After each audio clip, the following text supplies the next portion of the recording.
के बीच में बैठने का कष्ट करें, सभी से निवेदन है। जितने भी भाई मेरे यहाँ मंच के पास में खड़े, आपसे निवेदन है कि आप बैठने का कष्ट करें। नहीं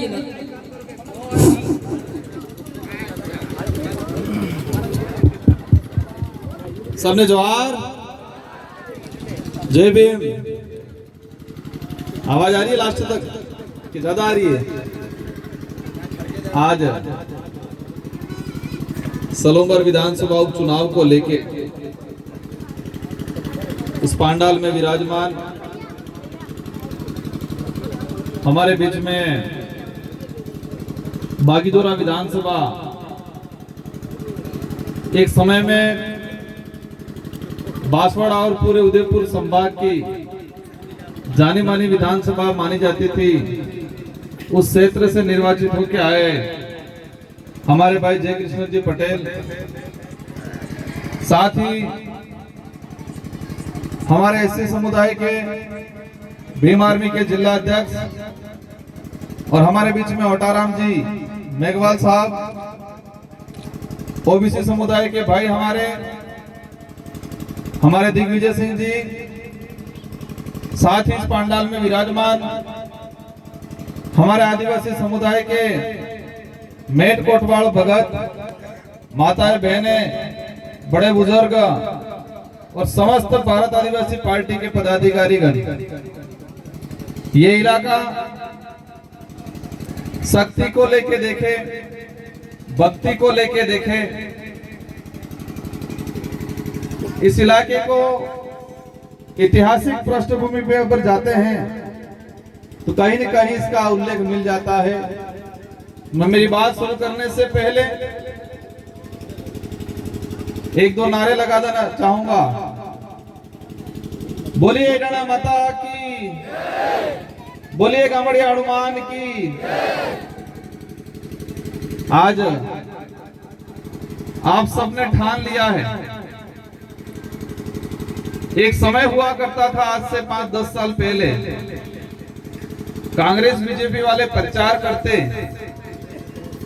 तो प्रचार कैसे करते? ये बड़ी गाड़ी लेके आते, 4-5 गांवों के बीच में से थोड़े वाइज 2-2 आदमी बुला लेते, कुछ पेड़ खजूरे कुछ दे देते और माइक लेके घूम जाते गांवों में, कह देते फुलवाड़ा नालो हाथवाड़ा नालो। इनके तो हमारी बहन बेटियां, हमारे बड़े बुजुर्ग उस बात को मान लेते और मान के वोट देने जाते। प्रचार के दौरान क्या होता था, माइक पे चिल्लाया जाता था कि फुलावाड़ा नालो हाथवाड़ा नालो है, लेकिन हाथवाड़ा कौन है कोई लेवो देवो नहीं। वो आदमी है, वो युवा है कि क्या है कोई लेना देना नहीं। फुलावाड़ा ने पण फुलावाड़ा कटली बने लो है, वो करेगा कोई लेवो देवो नहीं। हाथवाड़ा आदमी है, आती है कोई बतू नहीं। और हमारी बोली वाली जनता जाके वोट देके आ जाती, वोट देके वापस आ जाती। परिणाम आता, परिणाम में चिल्लाते पेलो जीती क्यों, पर पेलो कौन है कोई लेवो देवो नहीं। परिणाम के दिन चिल्लाते पेलो हाथवाड़ा जीतो कौन है, कहते फूल वाला। लेकिन वो कितना पढ़ा लिखा है, वो इस क्षेत्र के लिए, संविधान के लिए, देश के लिए, आने वाली पीढ़ी के लिए क्या करेगा, इसकी क्या योग्यता है, उसकी योग्यता के बारे में कहीं बताया नहीं जाता। उसी मानसिकता से कांग्रेस और बीजेपी दोनों टिकट दिया करती है और वही मानसिकता से आज भी सलोंगर विधानसभा में यही आधार पे टिकट दिया गया। मैं इस अवसर पे आज चुनाव इसलिए हो रहा है, मेरे 84 विधानसभा में भी हो रहा है। मैं विधायक था, सेकंड बार मुझे क्षेत्र की जनता ने जिताया था। राजस्थान में हाईएस्ट लीड से 70,000 की लीड से, और क्षेत्र की जनता ने मुझे सांसद चुनाव लड़ाया। मोदी जी भी आए, योगी जी भी आए, भजन लाल जी भी आए, लेकिन बांसवाड़ा डूंगरपुर की जनता ने कहीं फर्क नहीं पड़ने दिया। एक तरफा तरीके से रगड़ा निकालने का काम किया हमारी जनता ने। मेरे वहां चुनाव है, आपके भी यहाँ 13 तारीख को है, मेरे भी यहाँ 13 तारीख को है। मेरी सीट खाली हुई है, लेकिन मुझे मेरे कार्यकर्ता 84 और 84 की जनता पे भरोसा है कोई कुछ भी आ जाए, कितने भी नेता लग जाए, लेकिन 84 की जनता 70,000 की लीड थी, वही लीड से वापस हमारा भाई जो खड़ा किया उसको जिताएगा। और इसीलिए मैं निश्चित होकर यहाँ पर आया हूँ सलूम्बर में नामांकन से लगाकर आज तीसरी बार मेरा यहाँ आना हुआ है। और मार्च 84 में भी हेड का दिग्गज नेता टीएडी मंत्री जी भूल चुके हैं कि मैं मंत्री हूं। उनको लग रहा है मैं 84 में पार्टी मंत्री हूं, ऐसा लग रहा है, और ऐसे काम कर रहे हैं। गुजरात के मंत्री संतरी लगा दिए, कुछ मध्य प्रदेश से लाके लगा दिए हैं, और डूंगरपुर के बांसवाड़ा के सारे भूतपूर्व सब लगा दिए। अब सलूम्बर की बात करते हैं। अमृत जी का चुनाव हो रहा है। अमृत जी का जो घटनाक्रम हुआ, आज उनके परिवार को ही नहीं, सलूम्बर की सारी जनता को दुख हो। हमें भी दुख था, मैं भी 5 साल उनके साथ रहा था। विधानसभा में जब विधायक थे, मैं भी विधायक था, हम दोनों विधायक थे। जो हुआ वो गलत हुआ, लेकिन जितना भाजपा ने उनके साथ गलत किया है, आज आप देख सकते हो उनके ही परिवार में उनकी पत्नी को टिकट देके, और जिस तरह से क्षेत्र में उनको घर घर से निकाल के झूठा बुलवा रहे हैं, वो अमृत जी की आत्मा को शांति नहीं देना चाहती है भाजपा के लोग। अमृत जी की आत्मा को शांति तभी मिलेगी जब भारत आदिवासी पार्टी का पढ़ा लिखा जितेंद्र भाई जीत के जाएगा विधानसभा में, तो ही शांति मिलेगी। क्योंकि उनकी आत्मा भी विचार कर रही होगी कि मेरी अनपढ़ बिचारी पत्नी जो घर बार संभालने का काम करती थी, मेरी उनकी घरवाली, उसको बेचारों को झूठ आगे करके उनके फर्जी साइन करके हमारे कर्मचारी, इस इलाके के कर्मचारियों को परेशान करने का जो काम किया जा रहा है, अभी से शुरू कर दिया। वो भी हमारी माता तुल्य, हम उनका तौहीन नहीं करना चाहते, लेकिन जब नामांकन भरने जा रहे हैं, फॉर्म भरे तणीदण तो शपथ पत्र प्रणामी तो बीजो आदमी बने। फॉर्म भरवा गया, पत्रकार अभी पूछे कि आज क्या है, बेचारी हमारी उस महिला को नहीं पता है, और फिर पड़ोस में अभी कहीं नामांकन है हमको, इनको आगे करके यहाँ सलूम्बर में 4-5 लोग हैं जो कांग्रेस को भी चलाते हैं, बीजेपी को भी चलाते हैं। वो शांता देवी जी को आगे करके सलूम्बर को लूटने का काम करने की प्लानिंग से उनको टिकट दिलवाई। बदलाव कौन होगा? शांता देवी। लेकिन इनके पीछे कौन लोग हैं जो शांता देवी जी के फर्जी साइन कर रहे हैं?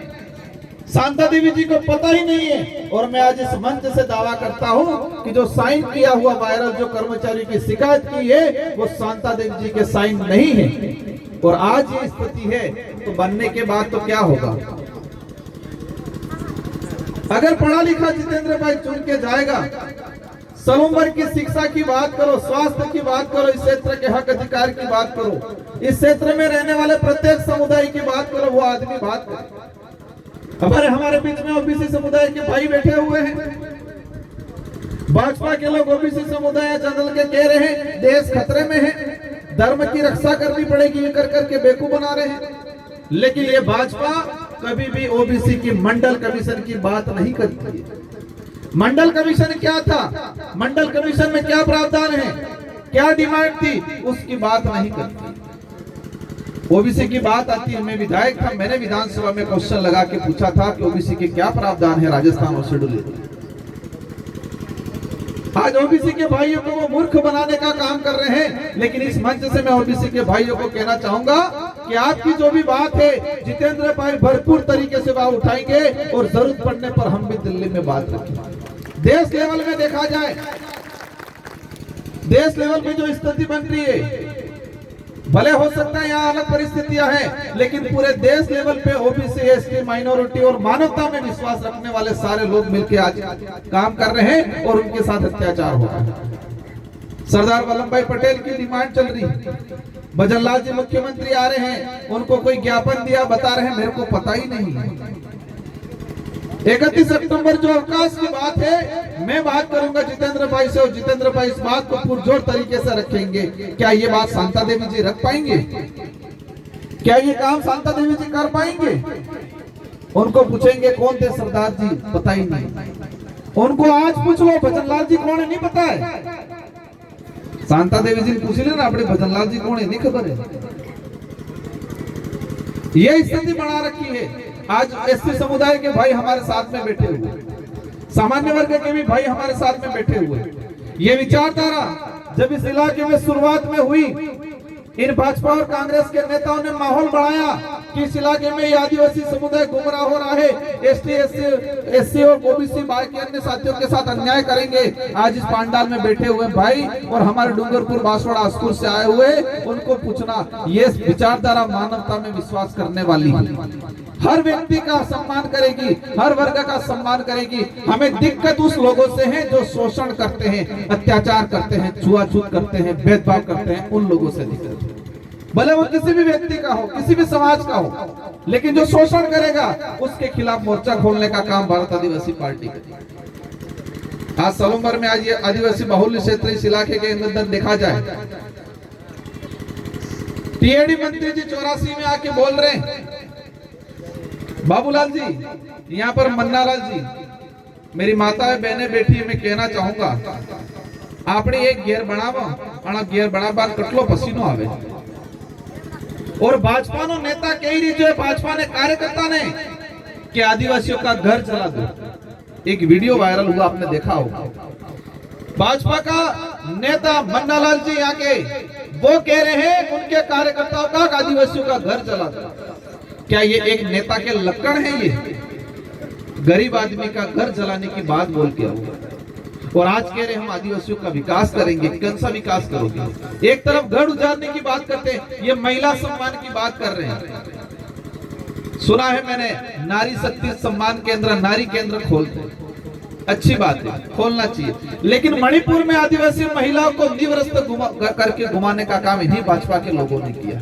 ये बदला लेने का समय आ गया काकी, आप बराबर सूद समेत वसूल कर वो इस बार एहसास करार वो है कि जिस देश के अंदर किसी भी वर्ग की महिलाओं के साथ अगर भाजपा के शरण वाले गुंडे अगर अपमान करते हैं तो उनका रगड़ा सलूमर की जनता निकालने का काम करेगी। ये एहसास कराना है। आज बाबूलाल जी कह रहे हैं हम विकास करेंगे। आप सलूमर में देख लो, यहाँ 84 में आके कह रहे हैं, लेकिन मैं कहना चाहूंगा जाडोल फलासिया के अंदर पेट में बच्चा है और उस बच्चे का सौदा करने का काम जाडोल फलासिया में हो रहा है। हमारी छोटी छोटी बहन बेटियों का सौदा करने का काम गुजरात में कर रहे हैं। जाडोल फलासिया के अंदर बच्चे बेच रहे हैं, सब्जी बेचते हैं समझ में आया है, लकड़ी बेचते हैं समझ में आया है, अनाज बेचते हैं बच्चे समझ में आता है, लेकिन छोटे बच्चे बेचे जा रहे हैं। जाडोल फलासिया जिस इलाके से बाबूलाल जी आते हैं, मंत्री हैं, कह रहे हैं मैं 4 बार का एमएलए हूँ, 4 बार का एमएलए होते हुए और आज मंत्री होते हुए आपने क्या किया वो दिख रहा है। जाडोल फलासिया के अंदर हमारी छोटी छोटी बहन बेटियों को बेचा जा रहा है, छोटे बच्चों को बेचा जा रहा है। ये स्पष्ट दिख रहा है कि बाबूलाल जी ने उस इलाके में क्या काम किया। आज यहाँ कह रहे सलूमर में विकास करेंगे, 84 में विकास करेंगे। तुम्हारे इलाके के अंदर छोटे छोटे बच्चे बेचे जा रहे हैं, तुम 20 साल से राज कर रहे हो, उस इलाके को खत्म करने का काम किया है। अगर भाजपा को जिताया तो समझ लो जो जाडोल फलासिया में स्थिति है वही स्थिति सलूमर इलाके में आने वाले समय में होगी, वही स्थिति 84 में होगी, डूंगरपुर बांसवाड़ा में होगी। इसलिए भाजपा की जो झूठ है उसका पर्दाफाश करना है। मेरे पहले कुछ वक्ता कह रहे थे भाजपा के लोग भ्रम फैला रहे हैं कि बीएपी आ गई आपका गेहूं बंद हो जाएगा, आपका पेंशन बंद हो जाएगा, ऐसा भ्रम फैला रहे, सुनने में आ रहा है। भाजपा के नेताओं को कहना चाह रहा हूं, आपकी डबल इंजन की सरकार है, तुम हमारे पीछे क्यों पड़े हो? आप ये बताओ कि आप इस इलाके के लिए क्या करोगे? आज हम देखते हैं हमारा गरीब परिवार का बच्चा स्कूल में भेज रहा है बच्चे को, गरीब परिवार अपना बच्चा स्कूल में भेज रहा है, स्कूल में बैठने के लिए कमरे नहीं है, स्कूल में टीचर नहीं है, और यहाँ पर शांता देवी जी के साइन करा के टीचरों को एपीओ कराया जा रहा है। लेकिन मैं भाजपा के नेताओं को कहना चाह रहा हूँ कि जो चमचे शिकायत कर रहे हैं, कम से कम तुम्हारे बच्चों को एक आधा नौकरी लगा के दिखाओ।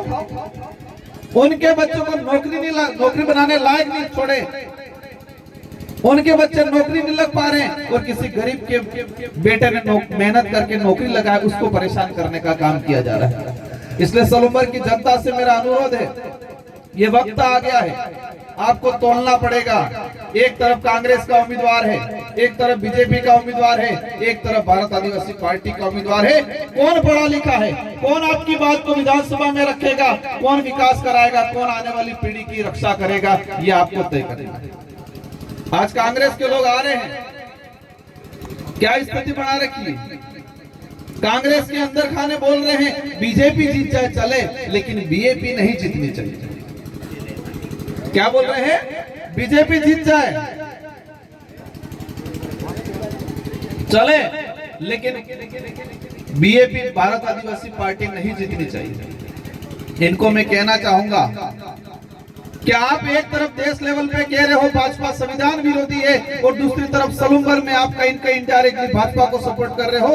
अगर आप सच्चे कांग्रेसी होते तो भारत आदिवासी पार्टी के साथ खड़े रहते, क्योंकि भारत आदिवासी पार्टी इस क्षेत्र की समस्या को लेकर आगे बढ़ी। इसे इन्हीं बात को आगे बढ़ाते हुए मैं सलूमर के युवा साथियों को कहना चाहूंगा, इस पंडाल में जो आप हो, आप कम नहीं हो, आप कोई कम नहीं हो। हमारा आदमी शरीर से या उम्र से छोटा जरूर होगा, लेकिन आप ताकतवर हो, और आज ठान के जाना है कि हम एक एक जना 500 वोट दिलाएंगे, ये ठान के जाना है। दिलाओगे कि नहीं दिलाओगे? पक्का? अपने परिवार का, अपने मामा बुआ का, अपने रिश्तेदार का प्रत्येक आदमी इस पंडाल में बैठा है, आज प्रण लेके जाए कि हम भारत आदिवासी पार्टी और जीतू भाई को एक एक जना 500 वोट दिलाएगा। दिलाओगे कि दिलाओगे? एक बार वापस हाथ खड़ा करके मुझे आश्वासन दो। पक्का? जीतेगा भाई, जीतेगा, जीतेगा भाई, जीतेगा। और मैं आपको आश्वस्त करता हूं कि जीतू भाई हर मुसीबत में आपके साथ खड़ा रहेगा। हमारे में गुजरात में गया था, सलूमर के कई साथी मिले थे। गुजरात के अंदर कभी भी कुछ भी नौबत आती है तो भारत आदिवासी पार्टी का कार्यकर्ता खड़ा रह रहा है। बीजेपी कांग्रेस वाले वहां आते हैं, भारत आदिवासी पार्टी ने गुजरात में हमारे भाई जो मजदूरी कर रहे हैं उनकी समस्याओं के समाधान को लेके हमने ऑफिस खोली है। हमारे सारे विधायकों ने मिलके, क्या ये काम भारत कांग्रेस बीजेपी ने किया कभी? नहीं, उनको तो वोट चाहिए। हमारी लड़ाई इनकी जो नीतियां कुरीतियां है इनके विरोध में है। आज जयसमंद से पानी दूसरी जगह ले जा रहे हैं, लेकिन इस इलाके में रहने वाले लोगों को नहीं दे रहे। आज अभी मैं बैठा था, सुनने में आया 300 बीघा जमीन गन्ना फैक्ट्री की कोई मामला है, वहां पर लोग बैठे हुए हैं, उन लोगों को हटाने की प्लानिंग कर रहे हैं और किसी और के खाते करने की कोशिश कर रहे हैं। इस पंडाल में उस इलाके से जो भी आया है, मैं इनको आश्वस्त करता हूं कि आपका मकान भी बना हुआ है, आप अगर वहां बैठे हुए हो तो कोई भी कंपनी आए, कोई भी सरकार आए, आपको वहां से हटने नहीं देंगे। हम बैठे हुए हैं, आप निश्चित रहना, यही लड़ाई है हमारी। वो लोग सिर्फ चुनाव में कुछ देने का काम करते हैं, कुछ दे के सिर्फ वोट लेने का काम किया है आज तक। यही भारत आदिवासी पार्टी बेस्ट एजुकेशन पे काम करेगी, बेस्ट हेल्थ मिशन पे काम करेगी, और जो हमारे भाई गुजरात पलायन हो रहे हैं उनको आने वाले समय में रोक के यहाँ पर लोकल उद्योग कर देने का काम करेगी। इन्हीं शब्दों के साथ आप सबको धन्यवाद, आभार।